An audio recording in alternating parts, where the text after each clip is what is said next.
Hi everyone, my name is Ariel Pardo.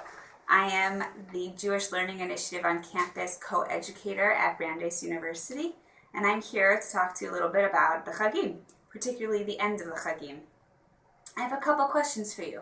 Why do we add Mashiv HaRuach in the Gevura bracha of Shmona Esrei? Let me clarify. When we say Shmona Esrei, one of the first brachas we say is about Hashem's might. It talks about Hashem resuscitating the dead, Hashem healing things, and we add the snippet about bringing rain in this bracha. So why is it in that bracha? The second question is, why do we add this snippet on Shmini Atzeret, one of the last days of Sukkot in Galut, in exile? So to answer the first question, the bracha that we're talking about talks about Hashem's might.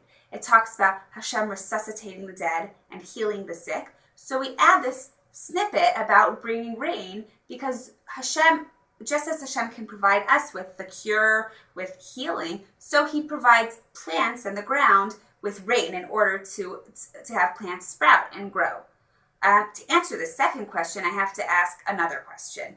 Why is it that in Mitzrayim and other lands, there are rivers to irrigate the agriculture, and in Israel, the rivers don't really help out with that? We have to have rain. We have to have something, something that's not already there.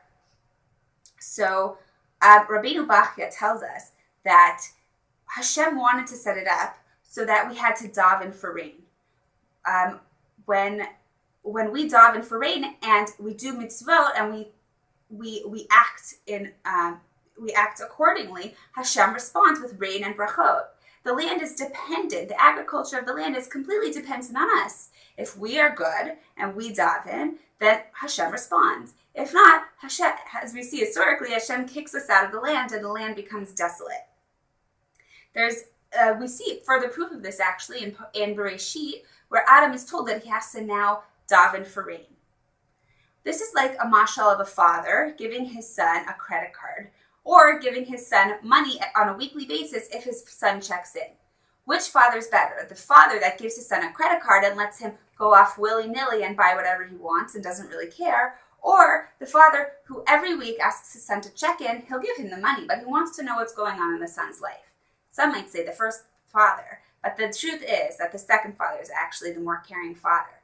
This is our relationship with Hashem. Hashem wants to give us brachot. Hashem wants to give us, wants to do good for us. But we have to act nicely. We have to do mitzvot and we have to daven to him in order to get these brachot.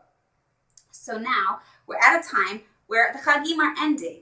We just spent a month getting super close to Hashem with Rosh Hashanah and Yom Kippur and Sukkot. And then we are forced to go months and months and months without any Yom Tov. So Hashem gives us something to remind us that he's there and we have to connect with him.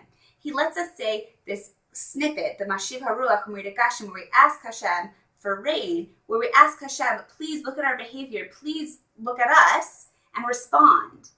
And this should get us through the next few months until another Yom Tov comes along.